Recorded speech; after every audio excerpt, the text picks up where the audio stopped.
네, 안녕하십니까. 정법자입니다. 강경화 주미대사가 급거 귀국했다라고 기사가 나왔는데 또 그런 기사는 크게 안 나오더라고요. 이상하게. 주미대사가 급겨 귀국했어. 왜 귀국했냐? 지금 그 쿠팡 관련돼 가지고 공화당 의원들 뭐 40~50명이 지금 대거 몰려가지고 쿠팡에 대해서 지금 그 차별하지 말아라.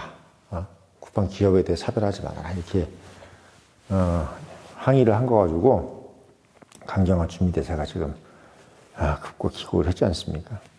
또 그거 가지고 또 우리 민주당 의원이 뭐 저기 주한 미국 대사관에 뭐 갔다 이렇게 항의 방문을 했다 그러는데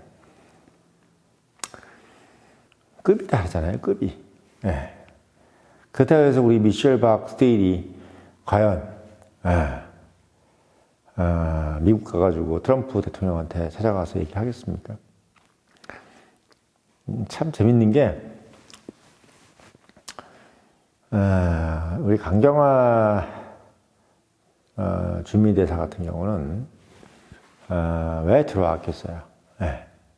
저는 이렇게 생각해요. 뭐 전화가 없습니까? 카톡이 없어? 조현 외무부 장관이 자기 외무부 장관 할 때 차관이었잖아.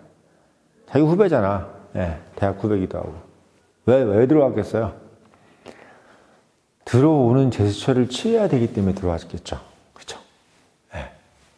지금 상황에서 강경화 외무부 장관이 아니다. 주미대사가 한국에 들어와서 할 얘기가 뭐 있겠어요? 할 얘기는 없어. 네, 그냥 온 거예요, 와서, 트럼프가 지금 쳐다보고 앉았으니까, 뭔가 전달한다는 느낌으로 지금 와서 들어온 거야. 네. 한마디로 쇼를 하고 있는 것이 쇼. 네. 전 주미대사가 어떻게 보면 참, 과연 거기도 제대로 역할을 하고 있는지에 대해서 좀 의심스럽습니다. 의심스러워요. 그러니까, 보통 예전에 주미대사라는 거는 우리 옛날 그 우파 정권 때, 그러니까 80년대, 70년대 주미대사는 어떤 역할을 했냐면, 제가 옛날 학교 다닐 때 배웠던 거지만, 주미대사가 외무부 장관보다 높다라고 할 정도로, 그러니까 오히려 주미대사가 좀 더 선배, 외무부 선배, 뭐 이런 정도로 이렇게 돼 있어가지고, 실질적으로 한국을 대표하는 외무부 장관은 있는데, 그 주미대사가 더 영향력이 큰 거. 이런 식으로 얘기가 돼 있었어요, 사실은. 그래서, 그럼 주미대사는 주로 뭘 하느냐? 한국의 입장을 상당히 피력하고, 그리고 미국 조야에 참석해서 한국이 이만큼 미국에 대해서, 진실하다. 그리고 미국에 대해서 우리는, 아주 그냥 뭐랄까요. 정말 올바른 자세를 가지고 있다라는 어떤 그런, 소위 얘기해서 약간 좀 우리의 성의를 보이는 사람이에요. 예, 주미대사라는. 그러니까 우리가 이제 외무부 장관보다 약간 지금도 강경화도 선배잖아요. 나이도 많고, 전직 외무부 장관이었고, 문재인 정부 때 외무부 장관이었잖아. 이렇게 한 것도 다 그런 관례를 따른 거야. 예, 그런 관례를 따른 겁니다. 그러니까 옛날에 그 주미대사들 많잖아. 한승주, 또는 한승수, 뭐, 이렇게 주미대사들 많았잖아요, 옛날에. 그분들이 다 경륜 있는 사람들이었다. 대부분 다. 그리고 옛날에 지금 JTBC 홍석현도 맨날 우리나라에 로비한 것도 주미대사 하고 싶어서 그렇게 막 했었잖아요. 그러니까 주미대사라는 거는 한국을 대표하는 대통령 다음 가는 자리야. 네, 그런 자리입니다. 근데 왜 그런 자리로 그러면 만들어 놨느냐? 우리가 막 떳떳하게 미국 가가지고, 막 목에 힘주고 막 이렇게 하라고 그렇게 만들었냐? 그게 아니에요. 한국이 주미대사 자리에 주미대사 앉을 때 그 주미대사의 위치는 뭐냐면, 굽신굽신거리라는 거야, 솔직히 얘기하면. 그러니까, 주미대사가 실제 외무부 장관이고, 한국에 있는 외무부 장관은 뭐냐면, 어디 그냥 제3세계 뭐 아프리카네 뭐 이런 데 있잖아. 우리보다 좀 낮은데, 비중이 적은데 이런 데 다니면서, 그냥 뭐 인사받고 차라리 이런 거고, 실제 주미대사는 뭐냐면 미국 뭐 국회의원들이라든지 하원의원들 만나서 뭐 이렇게 만났을 때 앉아가지고, 그 한국은 요즘 무슨 생각하고 있어요? 이럴 때 네, 이렇게 하고 있습니다. 이런 얘기를 해주는데 좀 신뢰감이 가는 사람. 영어도 좀 되고, 나름 또 집안이나 이런 것들이 또 족보가, 미국에서 봤을 때도, 우리 미국하고 좀 약간 좀, 믿을만 하다. 이런 느낌이 드는 사람들을 주미대사를 시키는 거예요. 그러니까 뭐 학교도 그렇고, 뭐 백그라운드, 집안, 이런 걸 다 보는 거야. 우리가 소위 얘기해서 외무부 장관이라든지 주미대사를 무슨 뭐 서울대 외교학과 나오든지 뭐 이런 것 때문에 시키는 게 아니야. 그게 아니고요. 그 사람의 성장 과정이나 이런 집안부터 시작해서 이런 것들이 미국이 봤을 때 우리가 얘기를 했을 때 좀 신뢰할 수가 있는 사람이냐 이런 걸 가지고 주미대사를 시키는 거예요. 예. 외무부 장관도 그런 개념으로 시키는 거라고. 그러니까 한마디로 얘기하면 미국 입장에서 이상한 사람을 주미대사를 시킨다는 것은 뭘 의미하냐면 우리를 좀 무시하는 건가? 얘네들이 좀 우리 무시하니? 약간 이런 느낌인 거지. 예. 사실 이걸 좀 설명을 해줘야 돼. 우리 언론에서도 그렇고. 주미대사가 왜 급거 한국을 귀국했을까? 이걸 한번 생각해 보셔야 되는 거야. 왜 급거 귀국해? 주미대사라는 거는 그냥 그 나라에 있으면서 거기 있는 하원의원, 뭐 상원의원 이런 사람들 만나고 다니면서 막 웃으면서 얘기하고 있으라고 거기 있는 거지. 한국 뭐하러 왔다 갔다 해, 걔가. 그렇잖아요. 뭐하러 한국으로 와? 뭐 테렉스가 없어, 뭐 전화가 없어. 올 이유가 없는 거예요. 근데 왜 오겠어? 뭐 얘기 전달하러? 이런 정도의 분위기였다 얘기 전달하러? 핸드폰을 전화해가지고 조현 외무부 장관 자기 후배한테 전화하면 되는 거야. 네. 왜 오겠습니까? 본인이 거기서 그 감이 안 되는 거야. 지금 공화당이든 민주당이든 미국 트럼프 행정부에서 고위급에 있는 사람들하고 지금 만나서 뭘 얘기할 수 있는 지금 그 감이 안 되기 때문에 이런 거라도 해야 되겠다 해서 모아서 조연하고 얘기하는 척 사진 찍고 이런 거. 네. 그러니까 저는 뭐 오늘 뭐 누굴 비판한다 이런 개념보다요. 요런 그냥 그림이다라는 것을 우리 구독자분들한테 좀 말씀을 좀 드리고 싶은 거예요. 그러니까 이게 우리가 주미대사라는 것이 그냥 뭐 외무부 장관 밑에 뭐 이런 걸로 생각하시면 큰 코 다쳐. 예. 한국은 그런 나라가 아니에요. 예를 들면 미국 국무장관은 당연히 어떤 대사보다 위지. 예. 미국 국무장관은 전 세계에 있는 모든 나라가 있는 대사보다 위야. 하지만 대한민국에서 외무부 장관과 주미대사의 관계는요, 그냥 동등한 관계거나 조금 주미대사가 위야. 이런 얘기를 배우신 적이 없죠? 네. 이런 거 잘 모르셨죠, 구독자분들은. 네. 이게 상식입니다, 외교가에서. 이런 부분을 얘기해 주는 게 누구다? 청년의 힘의 정 본부장이라는 겁니다. 이 청년 채널이 단순히 뭐 정치 채널이 아니잖아요. 인사이트. 세상을 바라보는 눈을 이야기해 주는데 상당히 보수적이고 우파적인 마인드에서 얘기를 해주는 개념이기 때문에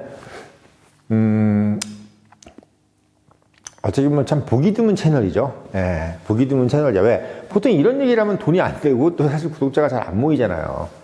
예, 뭐 바라본다, 뭐 인사이트 이런 얘기하면 뭐야 그거 이렇게 얘기하기 때문에 잘 안 모이는데 그래도 우리 6만 구독자분들이 쩡쩡하게 유지하고 있는 거 보면 저 스스로 봐도 저도 참 대단한 것 같고 보시는 구독자분들도 대단한 것 같습니다. 예. 어떻게 보면 둘 다 대단하신 것 같아요.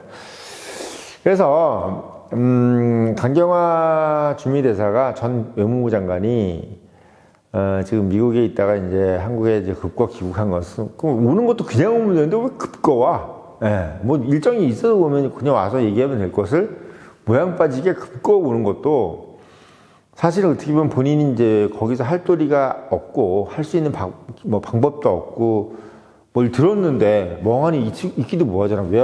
뭐 공화당 의원들이 막 떼가지고 왔어. 항의를 해. 그러면 뭐 그때 화내지는 않았을 거예요. 원래 그게 다 외교적인 관례가 그냥 와서 이렇게 앉아서 뭐 이렇게 갔다는 것만으로도 이미 언론화가 돼 있는 거기 때문에 거기다 대고 뭐 주미대사 뭐 강경화한테 뭐 영어로 무슨 얘기를 했든 뭐로 했든 간에 그게 크게 뭐 이렇게 뭐 이렇게 쌍말을 하거나 그러진 않았을 거야. 근데 이미 그것만으로도 국가적인 손상이야. 외교적인 손상이라고 이미. 예. 그렇기 때문에 강경화 외무장 같은 경우는 이제 갔어 그 사람들이. 그러면 본인이 거기 앉아가지고 뭐 하겠어요. 예. 본인이 거기 앉아가지고 뭐 하겠냐고. 뭔가 액션이 있어야 될 거 아니야 액션이. 응? 뭔가 액션이 있어야 될 거 아니야. 근데 그 액션을 할 게 없으니까 와가지고 조현우 의무자가 뭐 얘기하는 거 이렇게 하면서 이렇게 그걸 기국했네 하면서 언론 한번 떼어주는 거야. 근데 또 아무것도 없는 거지. 그러니까 국회의원, 미국 민주당 국회의원들이 떼거지로 가가지고 이렇게 하고 있는 그런 정도의 머리를 하고 있는 겁니다. 얼마나 그것도 미국 입장에서 봤을 때는 기분이 나쁘겠어요, 사실은. 트럼프 같은 경우는 그렇겠지. 뭐? 이러겠지. 뭐? 이러겠지, 트럼프가. 저는 얼굴이 이게 헤드세스 얼굴이지만 트럼프처럼 이러겠지. 샵? What the fuck? 이러면서, 막 욕을 했겠죠. 저는 어떻게 보면 그 연상이 돼요. 트럼프가 무슨 얼굴을 지었을까. 예. 그리고 쿠팡이라는 게 이게 사실 개빈 워시도 쿠팡의 사회이사였잖아요. 사실은. 개빈 워시가 누구예요? 연준 의장. 예. 쿠팡의 사회이사였고 또 유대인들 그 지금 카르텔에 돼 있잖아. 이런 상태인데 거기다 대고 쿠팡이 사실 어쨌든 간에 하버드 지금 동문들로 인해서 이제 막강한 파워를 가지고 있고 거기다 개빈 워시라는 또 연준 의장이 있는 상황에서 사실 이 정도면은 어떻게 보면 쿠팡은 그냥 넘어가 줘야 되는 거예요, 사실은. 왜? 이제 뭐 그렇잖아. 마치 우리 뭐 회사에 어떤 예를 들면 뭐 사장님 아들이 뭐 놀러 왔는데 뭐 경비가 뭐 출입증 없다 해가지고 막 소리 지르는데 사장님 아들인데 입소하면 된다. 그래서 이런 거하고 똑같은 거야. 그러면 사장님 입장에서는 그렇잖아.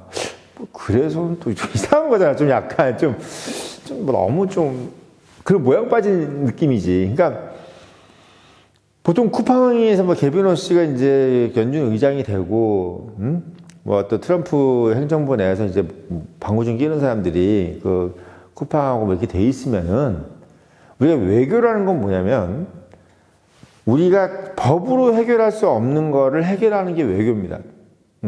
그러니까 뭔 되게 대단한 것처럼 우리가 솔직히 우리 민주당 정부도 되게 웃기잖아요. 자기들은 법 다 안 지키면서 재판도 안 받고 법도 안 지키면서 미국이 소위 얘기해서 뭐 좀 외교적으로 하자니까 그때 뭐라 그래? 우리나라에 내정 간섭하지 말라고 그러고 쿠팡 우리나라 법대로 하겠다는 거냐? 그럼 본인들 법에 대해서는 뭐 검사가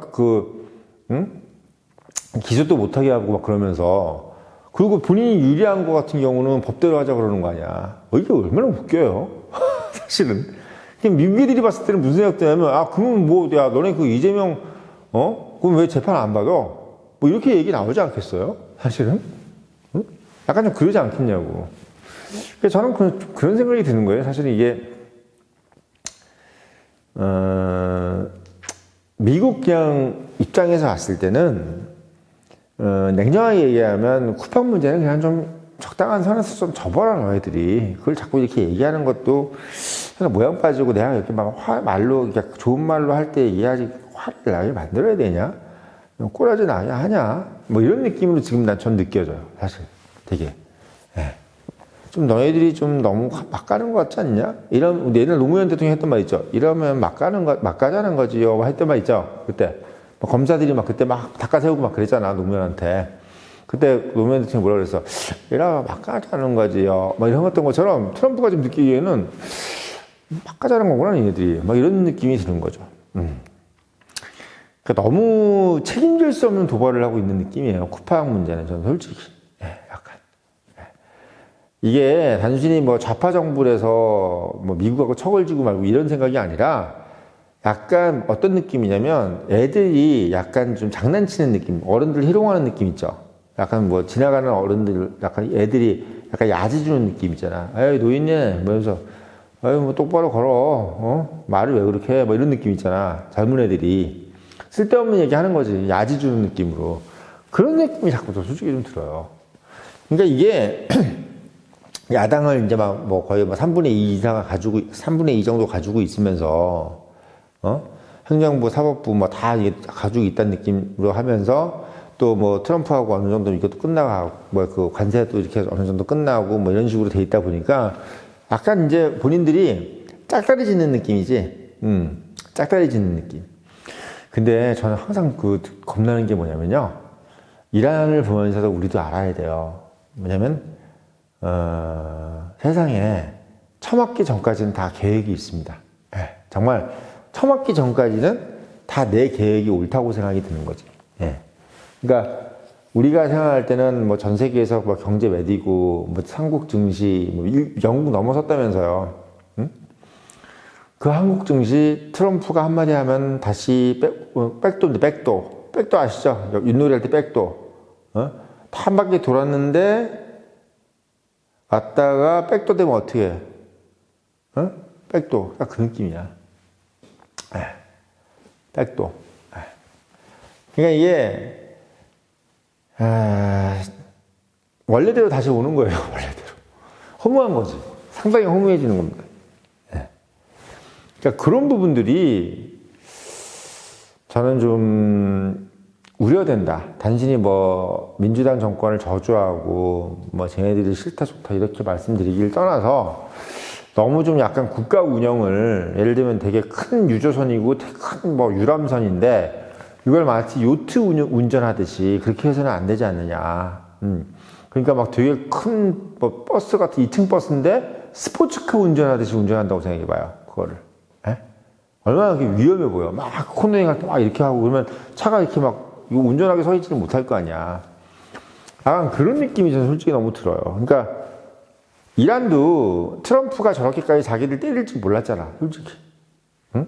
트럼프가 자기들하고 협상할 때 갑자기 확 때렸잖아요. 이란 입장에서는 트럼프가 그냥 협상하고 자기들이 좀 하면은 뭐 좀 이렇게 장난쳤을 거야. 아이, 뭐, 그랬다고 그래요. 실제로 핵 협상하는데, 아이, 뭐, 아니 말고요. 뭐 이런 식으로 약간 좀 트럼프가 보기에 약간 짜증이 나게끔 했어. 그 비하인드 스토리예요, 지금. 그러니까, 그, 파리인가요? 거기서 이제 둘이 회담을 하는데, 이제 그 이란 측에서 어떻게 했냐면, 같이 대면을 한 게 아니라, 이 건물을 따로 두고 같은 호텔에서 다른 객실을 주면서 이렇게 종이로 전달했다는 거야. 이렇게 하면 어떻겠냐, 뭐, 이런 식으로. 뭐, 되네, 안 되네, 뭐 하면 장난치듯이. 트럼프가 이렇게 콜라 먹으면서 햄버거 먹으면서 막 얘기해야 되는 사람 입장에서 봤을 때는, 야, 니네들이 지금 뒤지고 싶어서 환장을 한 거지? 하면 쳐맞아야 정신을 차리는 거지. 약간 좀, 이게 막, 이제 에스컬레이트 되게 막 올라가는 분위기로 막 가는 거지. 이제 이란의 행동이. 그러니까 니네들이 되게 지금, 뭐 이렇게 해도 될 것 같이 이렇게 짝다리 짚고 약간 좀 거만한 느낌이 든 거야. 트럼프 입장에서 봤을 때는. 좀 거만한 느낌이 들었던 거야. 그래서 결국은 막 열받고 막 이런 상황에서 막 이제 어디야 저기 네타냐후한테 막 전화하고 여기저기서 막 그러고 헤그세스한테 막 개새끼를 죽여버린다고 막 이러고 있다가 헤그세스가 네타냐후하고 얘기하다 보니까 다 모인다는데 뭐 이런 식으로 야, 다 모인대. 응? 뭐 거기다가 뭐 이런 얘기 하니까 갑자기 빡! 갖다 박아버린 겁니다. 제 소식통엔 그래요. 그러니까 이게 국제정치관에는 리미트가 없잖아요. 아침에도 말씀드렸지만. 리미트가 없어요. 하고 싶은 거 다 하는 거야, 진짜. 리밋이 없는 상황이기 때문에 되게 조심해야 되는 거야. 미국이 예를 들면 미쳐가지고 갑자기 내일 대통령령으로 긴급 기자회견 하겠습니다. 한국에게 관세 200% 때리겠습니다. 이러면 어떻게 되는지 아세요? 내일? 끝장나는 거예요. 환율 2,000원. 이런 식으로 되는 거예요. 주가 폭락 뭐 25%. 다시 원래대로 돌아오고 이런 식으로 되는 거예요. 방법 없어. 이란도 똑같은 거예요. 그게 뭐 주식이 폭락을 하든 아니면 미사일을 때리든 결국은 다 똑같은 거예요. 결국은 뭐야? 펀치야.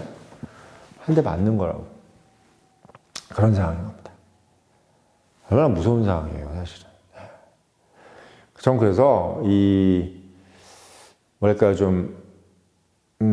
지금 현재 어떤 뭐 강경화 외무부 장관, 전 외무부 장관, 주미대사나 조현 외무부 장관 되게 잘해야 된다고 봐요. 아무리 그렇다고 저는 솔직히 이재명 정부라 해서 무조건 망해라, 뭐 이 새끼들 다 죽어야 된다 이렇게 얘기하고 싶지 않아. 너무 무책임한 얘기고. 왜? 어쨌든 그렇게 망하면 안 되지. 잘 넘겨가지고 정권 받을 때까지 이 나라가 온전히 있어야 될 거 아니에요. 정권이 밉지 나라가 미운 건 아니잖아. 뭐 우파라는 게 결국은 뭐 솔직히 해서 아무리 미워도 이걸 온전히 우리가 이 집은 가지고 있어야 될 거 아니에요. 아무리 강도가 점령하고 있다 해서 우리 집을 태울 수는 없잖아요. 다시 지을 수는 없잖아 이거를. 이거 어떻게 하나 진짜 우리가 이걸 다 모시고 가야 되냐. 우리 솔로몬에 내 아들 아니라 그래서 반 나누자고 할 수 없는 거 아니에요. 내 아들이니까 어떻게 살려야 될 거 아니야. 이 나라는. 그래서 제가 요즘에 근래 이 정권 얘기를 잘 안 하는 겁니다. 왜? 해봐야 마음만 아프고 빨리 권력을 가져와야 되는데 이 생각밖에 없는 거죠. 근데 지금 외무부는 어떻게 걱정이 되냐면 약간 트럼프의 승질을 건드린다는 느낌이 자꾸 들어서 그래 걱정인 거예요. 자꾸 주한미군 사령관한테도 그렇고 정동영 이런 거 되게 안 좋은 시그널이거든 이런 거. 그러니까 약간 짜증이 나게 만드는 거야. 특히나 이렇게 그것도 뭐 거의 황상이잖아요. 트럼프는 황제야 황제. 그럼 막 짜증이 나게 만든다라는 느낌이 좀 들어서 좀 걱정이 되는 의미에서 오늘 말씀을 드린 거고 이런 인사이트를 가지려면 본부장이 말한다. 꼭 읽어보시고 그 청년의 유료구독 당부드리면서 영상 마치겠습니다.